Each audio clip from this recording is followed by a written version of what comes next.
Hey, I don't do a lot of these videos, but War and Peace, bear market, bull market. A lot of people are very concerned about what's going on with crypto, what's going on with the crypto market. People calling for alt season imminent. Other people saying crypto winter. And I wanted to let you know what my thoughts are, why I don't really worry about it either way. Why, if you're subscribed to my newsletter, hopefully you don't worry about it either way, which is what this video is about. Show you exactly why. We're all going to make it. It'll all be okay, whether the price goes up, whether the price goes down. Just recognize it's a volatile market. Here's what you do about it. I'll tell you about why I don't care about it, why I don't worry about it, and what I'm planning to do. First, I'm going to start with a brief history lesson. This is just going back to when I started my newsletter. Crypto is easy. I mean, I'm pretty sure if you're coming across this video, you're already subscribed. I don't really do a lot of YouTube videos. I'm not really good at it, and it's not exactly the most exciting thing for me. Hopefully it's exciting for you. But hopefully you're subscribed to Crypto is Easy. If not, go ahead, sign up. Crypto is Easy. You can Google it. You can get the link at the description of this video. But I wanted to start with a history lesson. So I started the newsletter right around here. Actually right here. This is a 3-day chart on TradingView. So it combines Bitcoin's price activities over 3 days and plots just the last price when those 3-day periods close.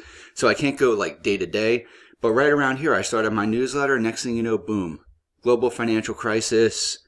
Bitcoin's price went, I don't know, 60%, something like that. It might even be more.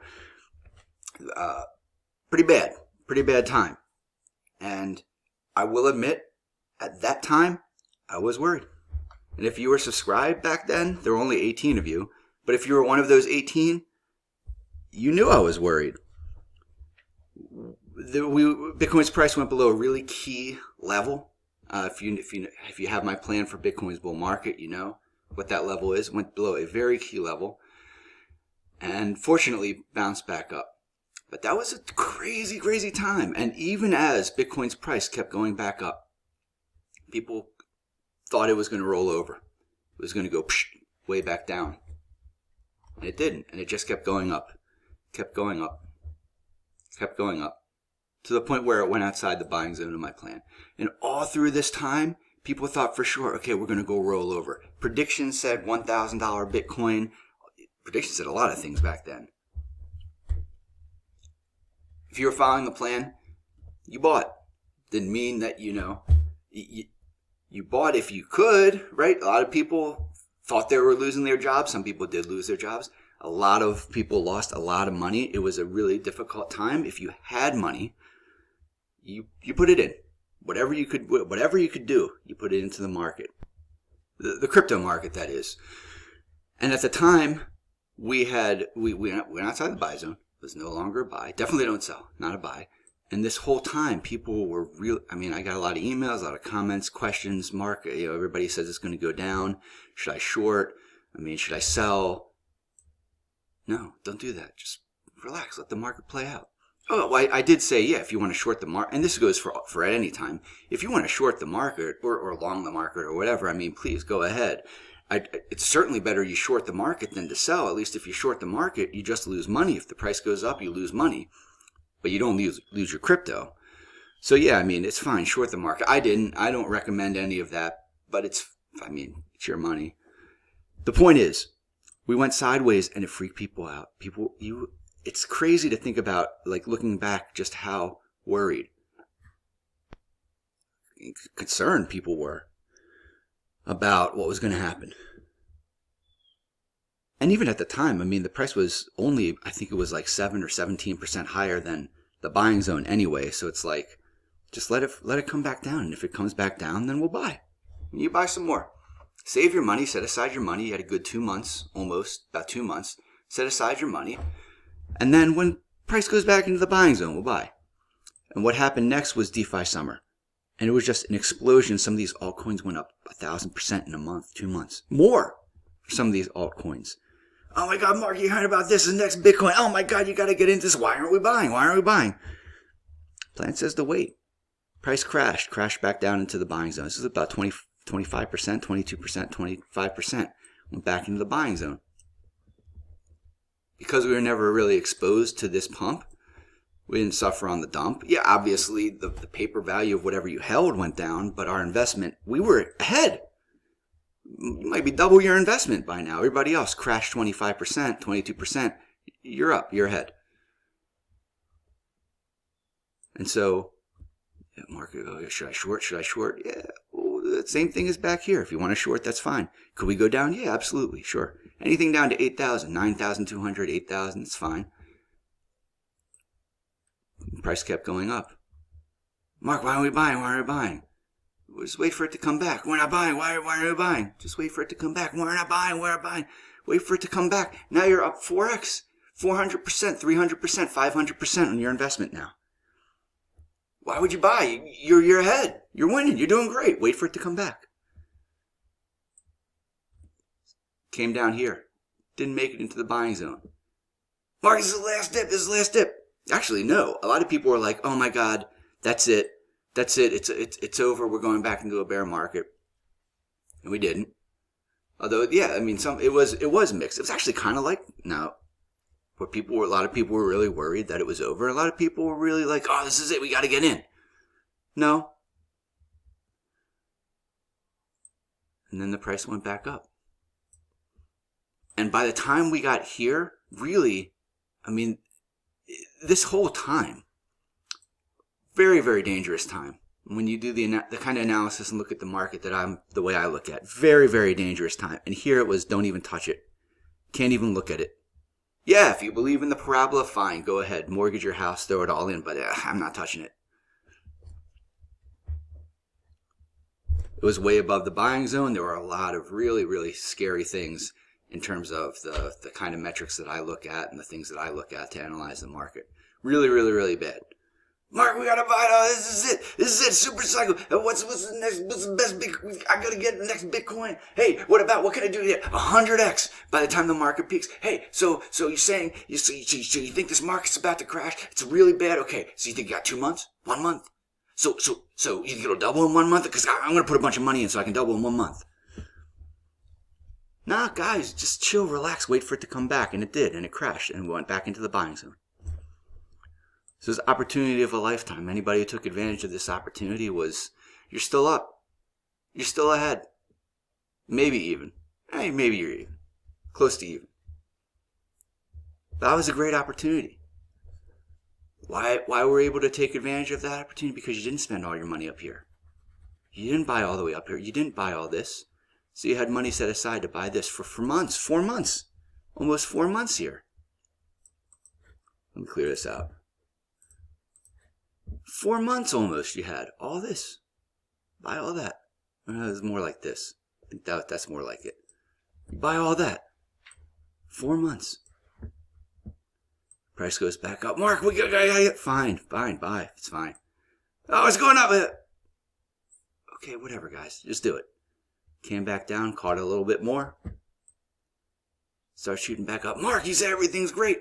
You say things look good. Supercycle, everybody's saying it's going to blow up. You think it might blow up. You say it's going great. Why aren't we buying? Plan says not to buy. Just save your money. Save your money. Set aside your money. You're up. You bought here. You're up. You bought here. You're up. You bought here. You're up. You bought here. You're up. You did what you set out to do. That's what you came into this market for. You wanted to see the value of your money go up. It's up. And now, not only is it up, you're protected from the downside. You don't have to worry about a 50% drop. I mean, the paper value of your portfolio is going to go 50% down. But your investment, you're probably still up. Your investment, you're not going to be down 50%. Everybody else is going to be down 50%. You're not going to be down 50%. And so we came back down. And so around here, you saw institutions started selling. This is stuff I covered for premium subscribers. You saw institutions selling. You saw the whales kind of start to peel off, but mostly it was the people bought back here. They started selling all around here, all up here, November. So it's institutions and those summer tourists, they started selling. By the time you get to December, then the whales, they start trimming. They start peeling. The guy with 12 Bitcoins maybe sells half of them. Some people just emptied it out and said, hey, that's it. Bear market, it's all over, we're going down. 21 weekly monthly average, MACD cross, blah, blah, blah. Whatever people talk about. It's over, it's done. And they sold. There were some liquidated traders, liquidation events. People just got bopped. And then by the time you got down here, one final capitulation, which actually, if you look at the data, it was basically defensive profit taking by long-time holders like OGs and panic selling from people who bought somewhere around here, or they bought somewhere around this move up.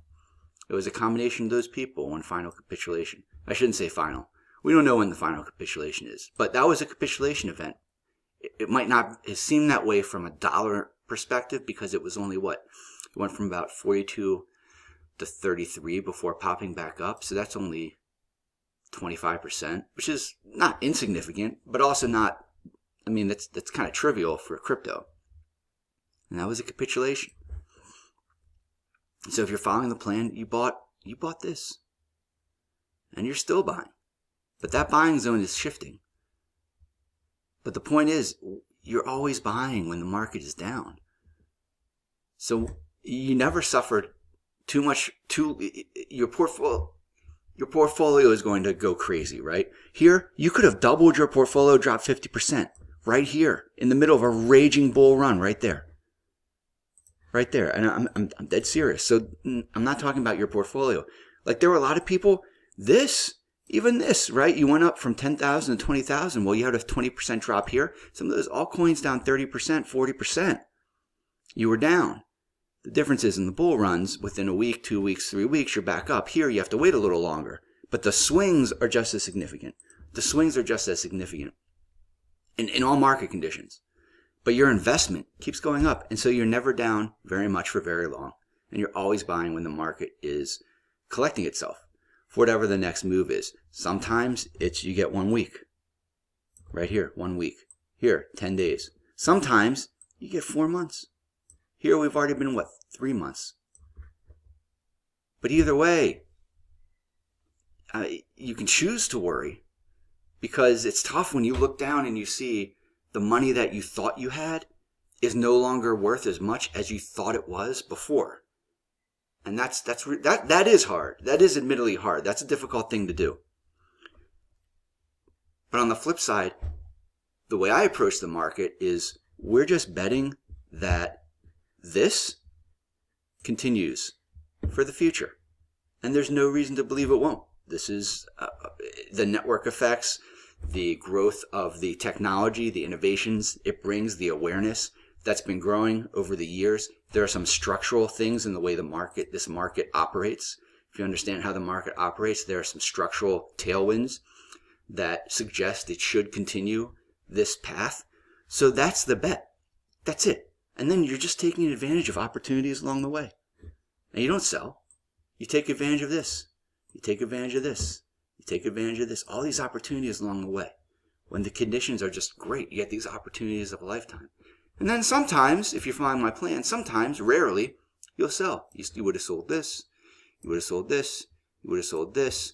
This doesn't show here. 2011, you would have sold that. And that is a rare event, and hopefully it never happens. And these were extreme events. And when you add up the total number of days that you would have been selling from this market if you followed my plan, it's not even 3 weeks. It's just barely, well, actually, it's barely 3 weeks. Total number of days, total all up 4 times ever for a total of only 3 weeks. And that sounds like, well, you got to take profits. You got to take profits. No, you don't have to take profits. You take profits here. A lot of people took profits here and they missed out on all this. A lot of people took profits here. Oh, I'm so smart. I caught the peak. And then they missed out on everything that's coming and that has come since then. No, don't take profits. The trend is clear. The direction is clear. So what do? You buy the dips, real dips, not 5% drops. Dips like this, if you can. If you can stomach it, dips like this, if you can. If you go further back, you would have started buying into the market here. Oh my God, 50% down, Mark. Your plan, we would have been 50%. Well, maybe. Or you go to average, just here, average. Drop 50%, average. And then you're not down 50%. By the time the quote unquote bull market starts and everybody's excited again, you're even or even ahead on your money. And then you miss all this. Well, sorry. And then you miss this.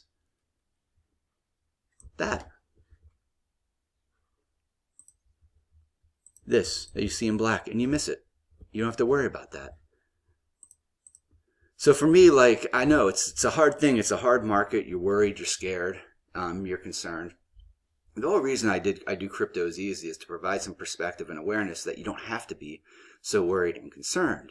And it's a volatile market, and it probably will be for a very long time. And this is just Bitcoin. I'm not even talking about the altcoins. That deserves its own video some other time. This is the bottom line for everything. Is a lot of this market becomes very easy if you approach it in a way that makes it easy for you. If that makes sense. So I know that sometimes the plan doesn't make sense. Sometimes the analysis seems out of step with what other people are saying. I'm not saying that I necessarily know better than anybody, but there's a lot of perspective that I think a lot of times people can get carried away in the moment, which is the kind of what I'm trying to do with Crypto's Easy, is do the opposite. And let's not get carried away in the moment. Step back, look at the big picture, look at what's going on. Not just it's a little bit of technical analysis, a little bit of on-chain, it's a little bit of looking at the macro situation, it's a little bit of looking at some of the regulatory situations, and kind of put all that into a soup. Hopefully it's a good tasting soup, and it's a nourishing soup, and it makes you feel better. And then because you got that nice hot soup, that information soup, that perspective soup in your belly, you feel good about this market in all conditions, whether it's raining, sunny, cold, hot, or whatever else is going on. And, if you have any questions, comments, anything you want to ever say to me, you can comment on this video, or you can email me, mark@markhelfman.com, or catch me on Twitter, or sign up for the newsletter if you're not signed up. Crypto is easy. Relax and enjoy the ride.